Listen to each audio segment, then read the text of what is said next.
कहते हैं भाई, कह कबीर सुनो भी साधो, मैं तो हूं विश्वास में। जिस दिन तुम मेरे पर विश्वास कर लोगे कि Kabir is God nothing else, आत्मा मान जाएगी, उस दिन से देखना परमात्मा के दो हाथ आपको न्यारे सुख देगा, न्यारे न्यारे, प्रतिदिन गिन नहीं सकते आप।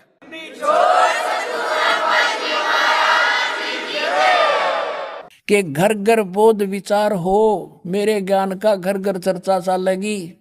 और दुर्मति दूर बहाए, सबकी दुर्बुद्धि दूर हो जाएगी, हाहाकार मिट जाएगा, माया की दौड़ मिलावट रिश्वतखोरी आपस में लड़ाई खींचातानी, ये दुर्मति दूर बहाए। और कलयुग में एक होकर सब बरतें सहज शोभाए।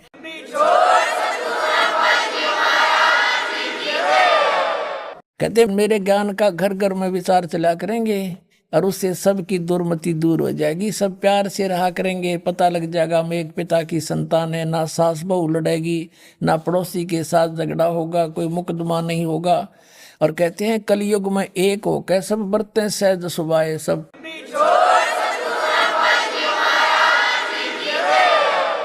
वो सत्सुकृत पंथ का जो प्रवर्तक होगा वो कबीर परमात्मा ही जानो, और सबको एक समान कायदा कानून दिखाएगा, सबको समान दृष्टि से देखेगा। वो है समर्थ सत कबीर, उसको सत कबीर समझ लो, चाहे उसका कृपा पात्र समझ लो।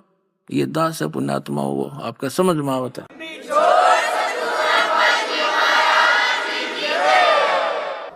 तो आप जी को ये विश्वास कराना है कि जब आपको ये विश्वास हो जाएगा सचमुच यह बात ज्यों की त्यों है, तो आप निरसंशय होकर और किसी से भ्रमित ना होकर के इस मार्ग को ग्रहण कर लोगे। उसके लिए प्रमाण दिखाते हैं, देखिएगा।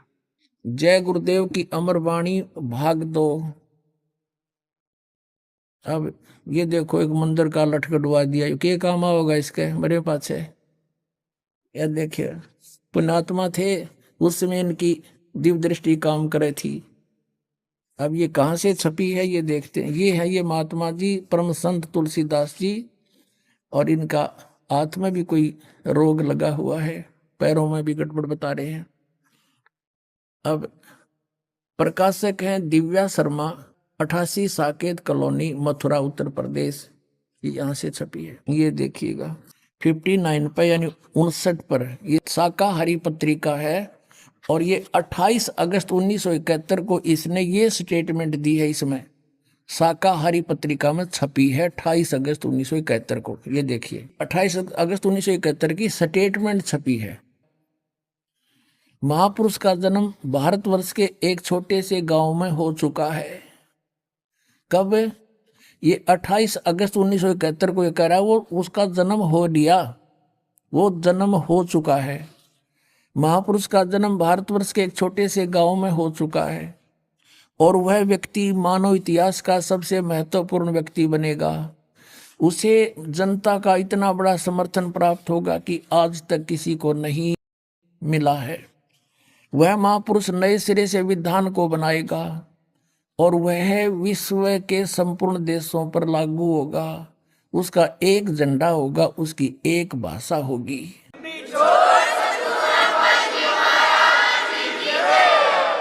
28 अगस्त 1971 को श्री तुलसीदास जी जय गुरुदेव पंथ के प्रवर्तक मथुरा वाले ने ये भविष्यवाणी समझ लो, यथार्थवाणी समझो, उसकी दिव्य दृष्टि काम करे थी जब तक, क्योंकि वो पिछले जन्म का पुनकर्मी प्राणी था। और शिवदयाल जी जो थे राधा स्वामी पंथ के प्रवर्तक आगरा वाले, उसी पंथ से ये निकला हुआ था।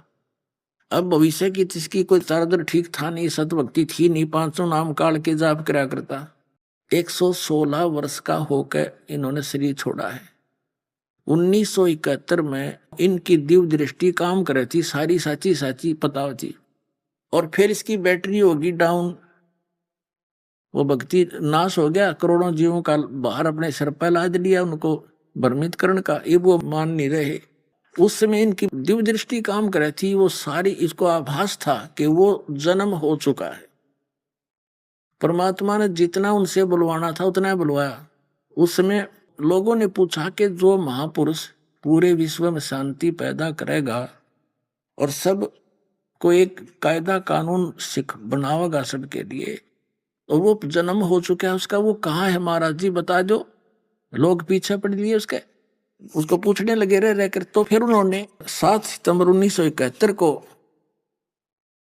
वो तो 28 अगस्त ने उसने कहा, तो लोगों ने पूछा जी महाराज जी फिर बताओ कहाँ है, उसका नाम गाम बता दो, हम दर्शन कर लें जाके।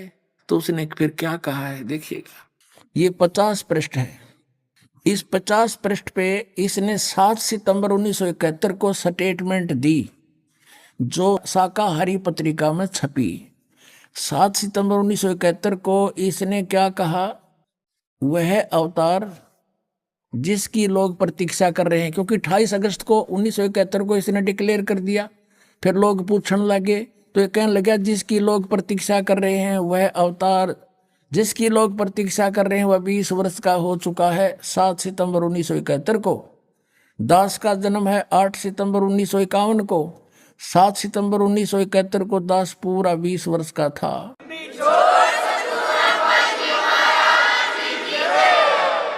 पुण्यात्माओं, इस दास का जन्म 8 सितंबर 1951 को हुआ था। 7 सितंबर 1971 को दास पूरा 20 वर्ष का हो गया था, और 8 सितंबर को 21 में मनाया गया था। तो इस दास के लिए थी वो भविष्यवाणी। पुण्यात्माओं,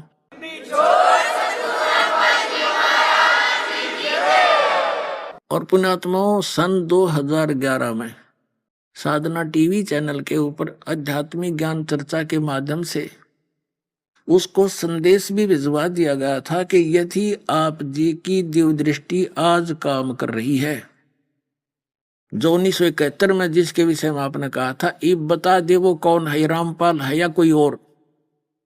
ये दास आ चुका है और कह दे एक बार तेरे चेला ने, उनका कल्याण हो जाएगा।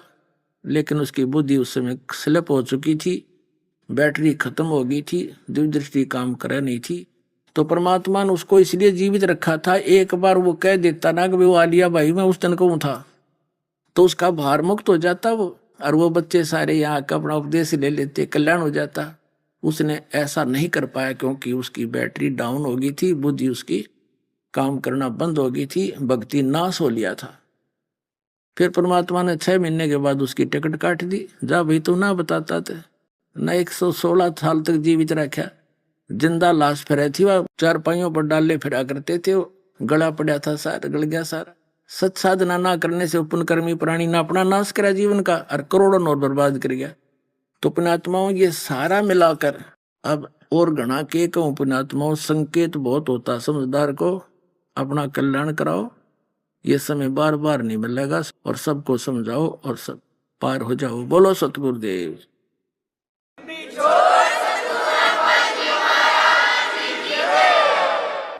परमेश्वर सर्वशक्तिमान, सभी आत्माओं के भी जनक, सभी तत्वों के उत्पत्ति करता, ये परम अक्षर ब्रह्म पूर्ण परमात्मा है। और वही परमेश्वर बनारस के अंदर काशी शहर में एक धानक जुलाहा रूप में प्रसिद्ध हुए, और वे प्रसिद्ध कवियों में से भी एक कवि कहलाए। हम अपने परमात्मा को ना पहचान कर हमने उस परमपिता को एक कवि और एक जुलाहा शूद्र वर्ण का जानकर उनके द्वारा दिए गए ज्ञान को तो हम पढ़ते रहे, लेकिन हम उनको परमात्मा नहीं मान सके, क्योंकि हमें उस लाल की परख कराने वाला कोई तत्वदर्शी संत मिला नहीं। और जिन महापुरुषों ने कोशिश की, जिनको स्वयं परमात्मा मिले थे, उनकी बात हमने मानी नहीं, क्योंकि हम अशिक्षित थे। अब परमेश्वर कबीर जी की असीम रजा से आप जी शिक्षित हुए, अक्षर ज्ञान प्राप्त हुआ, और इस दास को तत्वदर्शी संत बनाकर आपके लिए यहां भेजा। अब हम उस परमात्मा को पहचानेंगे उनके द्वारा बताए गए ज्ञान को जानेंगे और हम अपना आत्म कल्याण करा के सतलोक चले जाएंगे। परमेश्वर ने स्वयं आकर हमें ज्ञान दिया कि तुम यहाँ के वासी नहीं हो, आपका यहाँ ठौर ठिकाना नहीं है। आग गए ना बावड़े, रहते भी सब जाही, बिन साहेब की बंदगी कहीं छोड़ ठिकाना नहीं। जैसे मोती ओस का ऐसी तेरी आव, कहे कबीर करो बंदगी, बोर न ऐसा दाव। पुण्यात्मा, हम सभी प्राणी यहाँ काल के जाल में बुरी तरह जकड़े हुए हैं। ऐसा सुनियोजित षड्यंत्र है इस काल भगवान का, जीव सतर की बुद्धि इसको समझ नहीं सकती। परमेश्वर ने आकर के स्वयं ये ज्ञान बताया कि तुम यहाँ रह रहे हो, ये तुम्हारा ठिकाना नहीं है और यहाँ कोई भी प्राणी सुखी नहीं है। और आप जी ने इस झूठे सुख को सुख मान रखा है। कौन से सुख को? किसी के पास संपत्ति हो गई ज्यादा, संतान हो गई, 2-3 अच्छा कारोबार हो गया, परमात्मा कहते हैं आपने इसी को सुख मान लिया। फिर हमें याद दिलाते हैं, झूठे सुख को सुख कहे ये मान रहा मन मोद, ये सकल चबीना काल का, कुछ मुख में कुछ गोद। कबीर परमात्मा कहते हैं कि आप जी जिस लोक में रह रहे हो ये काल का लोक है, कसाई का, और ये प्रतिदिन 1 लाख मानव शरीरधारी प्राणियों का आहार करता है और अपने आहार के लिए ही आप जी को यहाँ जैसे कसाई बकरे पालता है, बकरियां पालता है, ऐसे आपको पाल रखा। ये आपको यकीन हो या ना हो, ये सच्ची बात समझ लेना। ये भगवान की बताई बात है, भगवान का दिया ज्ञान है और हम प्रतिदिन देख भी रहे हैं। ये कोई स्थान है? सारा जीवन हम संतान उत्पत्ति करते हैं, उनके प्यार में लाड में हम कितने मस्त रहते हैं, कितना अच्छा लगता है। 1 मिनट में या तो माँ मर जाएगी या बेटा बेटी मर जाती है। एक एक परिवार के 3-3, 4-4 सदस्य एक्सीडेंट में या किसी अन्य हादसे में खत्म हो जाते हैं। और फिर क्या है, क्या बचा उनके पास? एक बहुत ही दुर्दांत कथा अभी पीछे पेपरों में प्रकाशित हुई थी। यहाँ सच्चा सौदा सिरसा वाले का कोई सेवक थे और सत्संग सुनकर आ रहे थे। उसके बताते हैं 10-12 सदस्य थे, वो सारे के सारे मर गए, एक बूढ़ा जीवित रह गया। ये कोई जीवन है? तो परमात्मा हमें याद दिलाते हैं कि आप यहाँ कसाई के लोक में रह रहे हो और इसने आप जी को केवल इसलिए पाल रखा है जैसे कसाई बकरे पालता। उसका उद्देश्य क्या होता है? अंडरस्टूड है। और आपकी बुद्धि केवल जीव सतर की है, इसलिए परमात्मा ने आकर अपने बच्चों पर दया करी कि आप मेरी शरण में आओ, कबीर साहब कहते हैं। फिर आपके ऊपर काल का जो प्रभाव है वो निरस्त हो जाएगा। फिर आप काल के मुख में नहीं जाओगे, आपको काल नहीं खा सकता। आपके बच्चों की सुरक्षा करेगा परमात्मा, आपकी सुरक्षा करेगा। यदि आपने इस गंदे लोक में भी कुछ भौतिक और सुख प्राप्त करना है तो भी परमात्मा कबीर जी की शरण में आकर आपको यहाँ का वो सुख भी मिलेगा, आपका परिवार भी सुरक्षित रहेगा। लेकिन इसमें सबसे प्रथम मर्यादा बताई है परमात्मा ने। कबीर साहब ने कहा कि जब तक हंसा हमरी आना, और काल लगे नहीं तेरा बाना। पग पग पर यूं तक तक मारे काल अचानक बाना। अचानक तीर मार देता है कोई भी कारण बना करके, ये मृत्यु कर देता है। कबीर साहब कहते हैं जब तक हंस मेरी मर्यादा में रहेगा, इस नाम का निरंतर स्मरण करता रहेगा, सतनाम का, उस पे काल का अटैक नहीं हो सकता। तो पहले तो आपने ये भी देखना पड़ेगा कि जिन बच्चों को आप अपना मानते हो, आपका इनमें मोह ममता है, तो इनकी सुरक्षा के लिए भी परमेश्वर कबीर जी की शरण की आपको आवश्यकता है। अभी तक तो उस परमात्मा की इस यथार्थ भक्ति का कोई जानकार नहीं था, अब इस दास को भेज दिया है, अब इसका लाभ उठा लो।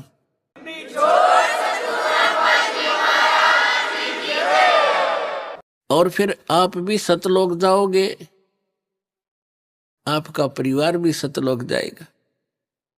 आप पहले चले जाओगे, ये बाद में भक्ति करके आ जाएंगे।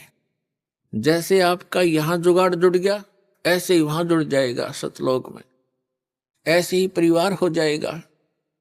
फिर वो परिवार आपका ऐसा ही प्रिय होगा, और वहां कोई दुर्बुद्धि नहीं, कोई विकारी प्राणी नहीं, वहां किसी चीज का अभाव नहीं, और सब सुविधाएं, सब सुख आपको उपलब्ध होंगे। आप जो यहाँ आप सुविधाएं खोज रहे हो, ये सारी सुविधाएं आपको सतलोक में प्राप्त होंगी और वो सदा रहेंगी। तो उसके लिए आपने थोड़ी सी हिम्मत, प्रयत्न, संघर्ष अब करना पड़ेगा। जैसे हम जिस समाज में रह रहे हैं, वो इस तत्व ज्ञान से अपरिचित है। ऐसा जानो जैसे आप विद्यार्थी हैं, वो विद्यार्थी नहीं है। तो विद्यार्थी के लिए जो भी कार्य टीचर बताते हैं और विद्यार्थी उनको ठीक रेगुलर उनको कर रहे हैं, तो वो बच्चे सफल हो जाते हैं। यदि विद्यार्थी और पहाड़ी ग्वालों को देखकर उन ग्वालों के पास घूमने लग जाए, उन्हीं के साथ सारा दिन धक्के खावे, तो विद्या से वंचित रह जाएगा। तो कहने का भाव ये है, जो भक्ति नहीं कर रहे, परमात्मा की साधना नहीं करते, वो विद्यार्थी नहीं है। उनका अनुसरण करना आपके लिए हानिकारक होगा। इसलिए सामाजिक परंपराओं से आपने उल्टा हटना है, पीछे हटना है। और जो परमात्मा की मर्यादा भंग हो जिस भी कारण से, क्रिया से, उसको नहीं करना है। अब जैसे विद्यार्थी अपनी मेहनत करके, दिन रात पढ़ाई करके और सफल हो जाते हैं, उनको विद्यालय में किए हुए उस प्रयत्न स्टडी का प्रतिफल फील्ड में मिलता है। जैसे किसी ने अध्यापक की ट्रेनिंग की है, तो उस विद्यालय में नहीं अध्यापक की सुविधा उसको बाहर फील्ड में मिलेगी, अन्य स्कूलों में अध्यापक लग जाएगा। किसी ने डॉक्टर की ट्रेनिंग की है, किसी ने इंजीनियरिंग की है या कोई अन्य पढ़ाई पढ़ी है, तो उसका किया हुआ विद्यालय से बाहर मिलता है। इसी प्रकार आप जी जिनको मानव शरीर प्राप्त है, वो प्राणी विद्यार्थी हैं। इनकी पोशाक भिन्न है अन्य प्राणियों से। तो इसकी ये मोटी पहचान है कि जिनको मनुष्य जीवन प्राप्त है, उनको परमात्मा पाने वाले विद्यालय के अंदर प्रवेश प्राप्त हो चुका है, और उनको सब सुविधाएं प्राप्त करा दी हैं घर वालों ने, तो ये समझ लो। और वो बच्चे फिर अपना उद्देश्य भूलकर सांग सिनेमा देखते हैं, शराब पीते हैं, कोठी बंगले बनाने में अपना जीवन नाश करते हैं। तो विद्यार्थी ठीक नहीं, वो महामूर्ख व्यक्ति हैं। इस ज्ञान से आपको ज्ञान होगा, विश्वास होगा कि क्या बताते हैं परमात्मा, सर्व सोने की लंका होती व रावण से रणधीरम। एक पलक में राज बिराजी, जम के पड़े जंजीरम, मन तू सुख के सागर बसरे, भाई और न ऐसा यश रे। अब यहाँ की जो झूठी महिमा यश प्राप्त करने के चक्कर में इसे अनमोल जीवन को हम बर्बाद कर जाया करते थे। अब इस ज्ञान की रोशनी में हम यह ठोकर खावेंगे नहीं। ज्ञान इसीलिए दिया जाता है कि भटक ना जावें और भटके हुए ठीक ठिकाने आ जावें। तो क्या बताते हैं कि सर्व सोने की लंका थी, रावण से रणधीरम, एक पलक में राज विराजी, यानी राज्य से विहीन हो गए एक पल में। और फिर यम के पड़े जंजीरम, यम के दूत जकड़ के ले गए उसको, रावण को। परमात्मा कहते हैं आप जी यहां परमात्मा की इच्छा छोड़कर सतलोक जाने की इच्छा के अतिरिक्त अन्य जो भी इच्छाएं पाले बैठे हो, आपके लिए बड़ी भयंकर है ये। आप बालक हो, परमात्मा कितनी बार आए हैं, असंख्यों बार यहां आ लिए अपने प्यारे बच्चों को इस कष्ट से निकालने के लिए। लेकिन काल भगवान ने, यहाँ के स्वामी ने हमारे को इस झूठे सुख की भांग प्या रखी है।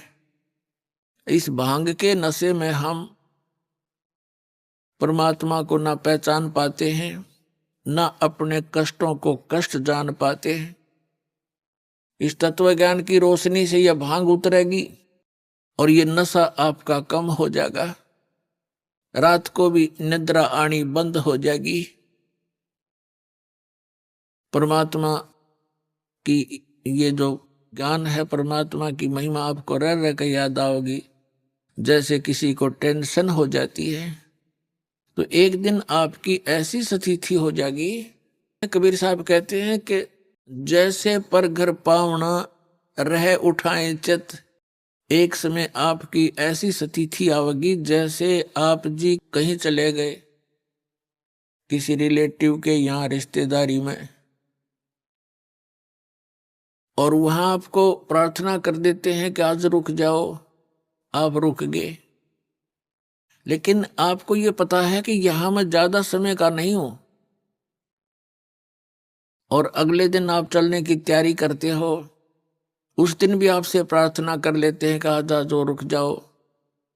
अधिक प्रार्थना से आप रुक अवश्य जाते हो, लेकिन आपका मन आपके घर पे पड़ा होता है कि वो करना था, ऐसे करना था, ऐसे करना था। तो परमात्मा कहते हैं जब आपको यथार्थ ज्ञान हो जाएगा, आपका यहां से मन उठ जाएगा। जैसे पर घर पावना, दूसरे के घर में मेहमान, रह उठाए चित। दास आपको उस कबीर गॉड गिवन ज्ञान से इतना परिपक्व करना चाहता हूं कि आपकी आस्था उस सतलोक में दृढ़ हो जा, और जहां आशा ता बासा होई, मन कर्म वचन सुमरियो सोई। पुण्यात्मा, हमने जो भी ज्ञान मिला उसके आधार से हमने उसकी आस्था की। अभी तक हमने श्री राम, श्री कृष्ण, श्री विष्णु भगवान, श्री शंकर भगवान, दुर्गा माता, तीर्थ व्रतों का ज्ञान हुआ तो हमारी उनमें आस्था हुई। उसी आस्था के आधार से हम यहां भटकते रहे। अब आपकी श्रद्धा, आपकी आस्था उस सतलोक में दृढ़ करनी है, और दृढ़ ज्ञान से होगी, मुक्ति इस नाम से होगी जो दास आपको देगा।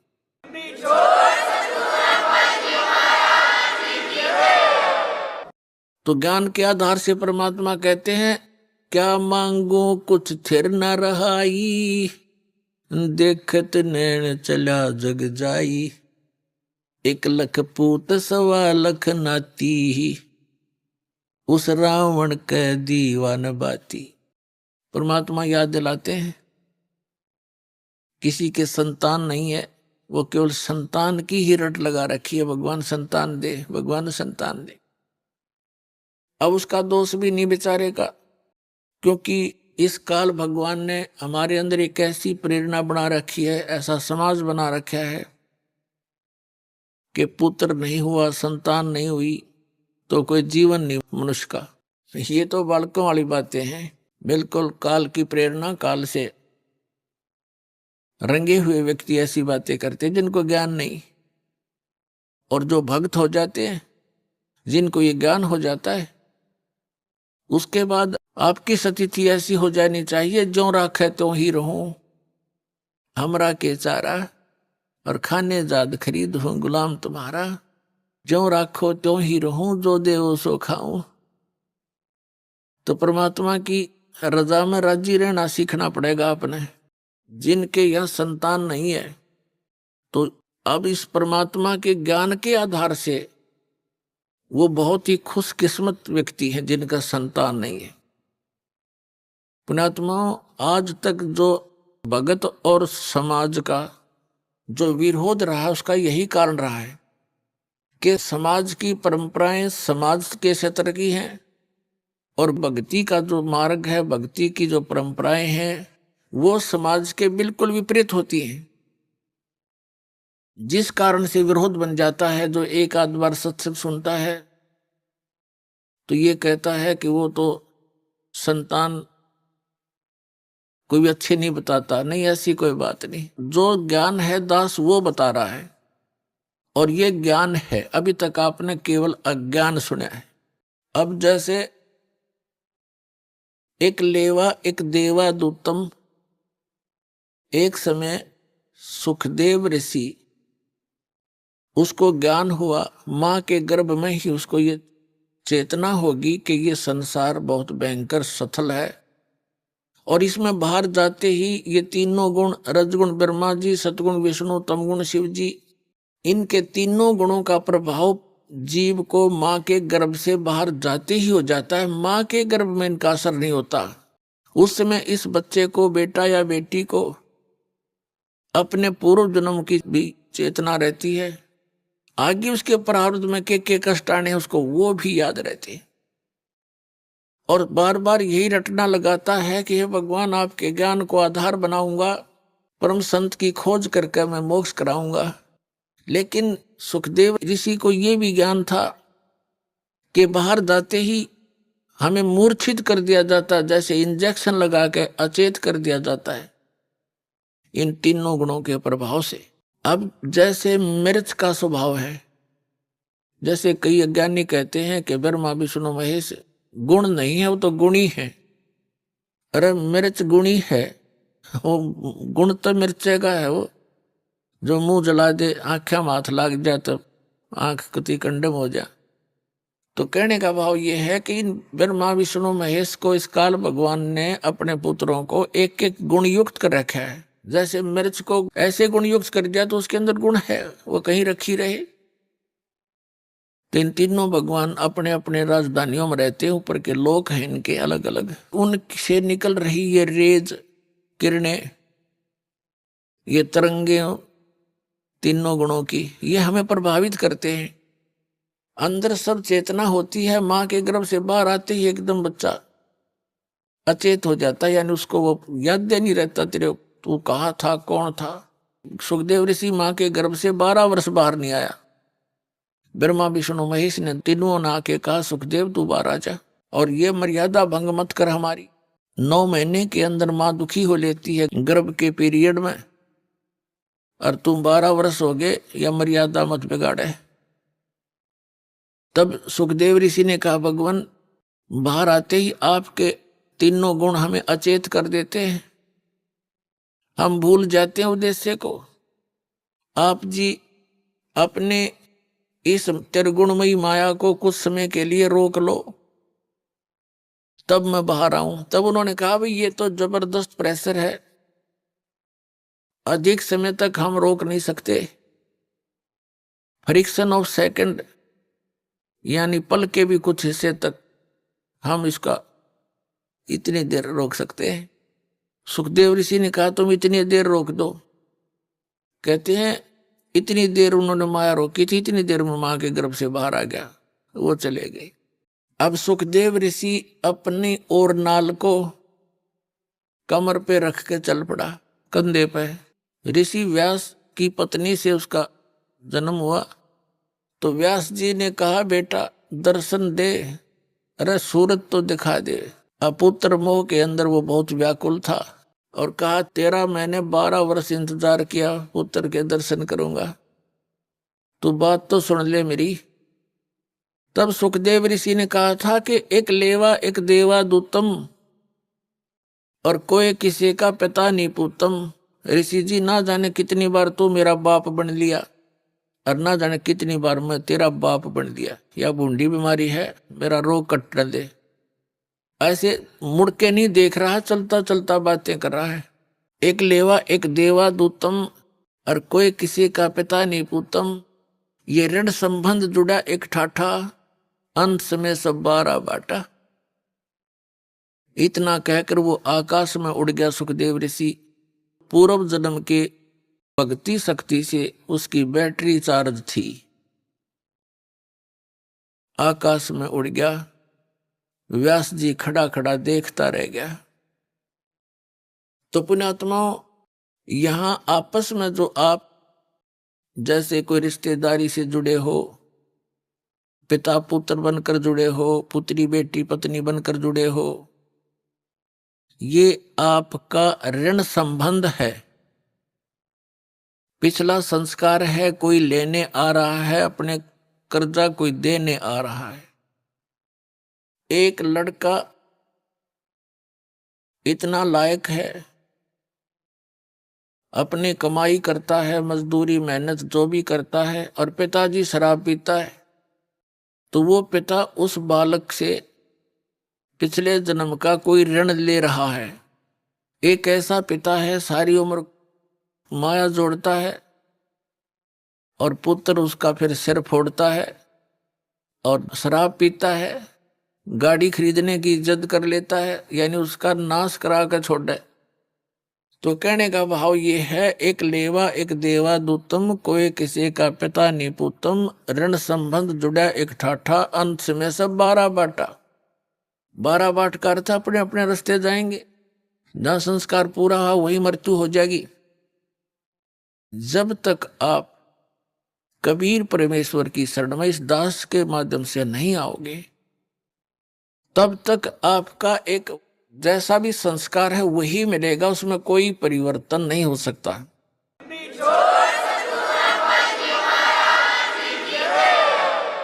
तो उसके आधार से आप अपना केवल ऋण ही चुका रहे होते हो। बेटा मर गया, माता पिता भाई बहन सब शेष बचे हुए टक्कर मारते रहते हैं, मारे जाओ। अब वो तो आने से रहा, उसका समय पूरा हुआ, उसका ऋण खत्म हुआ, जितना लेना था वो लेकर चला गया। ऐसे बहुत सी कथाएं हैं जो कथाएं नहीं, सच्चाई है। एक व्यक्ति था, उसको एक पुत्र प्राप्त हुआ, उसकी पत्नी की मृत्यु होगी। उसने रीमैरिज की, उससे भी एक पुत्र प्राप्त हुआ, फिर दोनों की ही मृत्यु होगी। बड़े लड़के का विवाह कर दिया था, छोटा लड़का अभी छोटी आयु का था जो दूसरी पत्नी से प्राप्त हुआ था। तो दोनों की मृत्यु होगी, 2 बच्चे शेष रहे और बड़े लड़के का विवाह हो चुका था। कुछ दिनों के बाद वो छोटा जो लड़का था वो रोगी हो गया। उसके बड़े भाई ने, मौसी के बेटे ने बहुत कुछ इलाज भी करवाया कुछ दिन। फिर उन दोनों के